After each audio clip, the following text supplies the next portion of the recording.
عمرك سولتي راسك علاش كاينين شي ناس غير كيدخلوا لشي بلاصه كتحس بالهيبه ديالهم بلا ما ينطقوا بكلمه واحده، وعلاش بالمقابل كاينين ناس كيهضروا بزاف ولكن حتى واحد ما كيديها في كلامهم؟ اليوم غادي نهضروا على واحد القوه خفيه، قوه كيحتقروها الضعفاء وكيقدسوها الاذكياء، قوه الصمت والخصوصيه. غنعرفوا علاش فاش كتخلي حياتك كتاب مفتوح كتولي ساهل اي واحد يقطع عليك الوريقات ديالو. هنايا تيكون المستمع هو المتحكم. فاش كتسكت كتخلي الطرف الاخر يخرج اللي عنده. الصمت كيعطيك فرصه تحلل، تفهم وتعرف نقطه الضعف اللي قدامك. الذهب غالي حيت قليل، وكلامك حتى هو.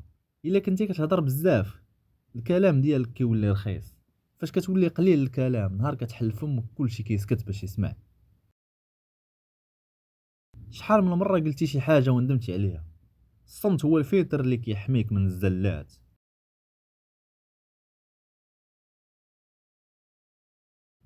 الانسان في الطبيعه ديالو كيبغي يكتشف فاش كتحرق كاع المراحل وكتوري كلشي شنو كليتي، فين مشيتي، شنو شريتي. كتفقد داك الغموض اللي كيخلي الناس يحترموك.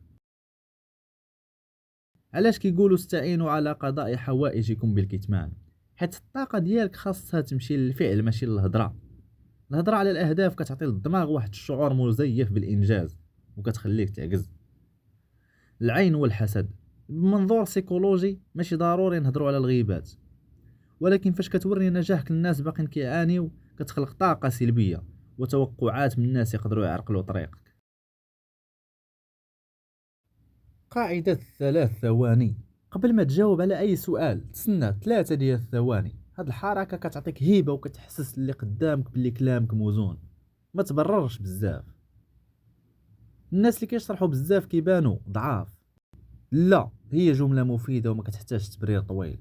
السوشيال ميديا، جرب تغبر سيمانة غتكتشف بلي العالم ما غيوقفش، ولكن القيمة ديالك عند الناس غتطلع حيت وليتي صعب الوصول.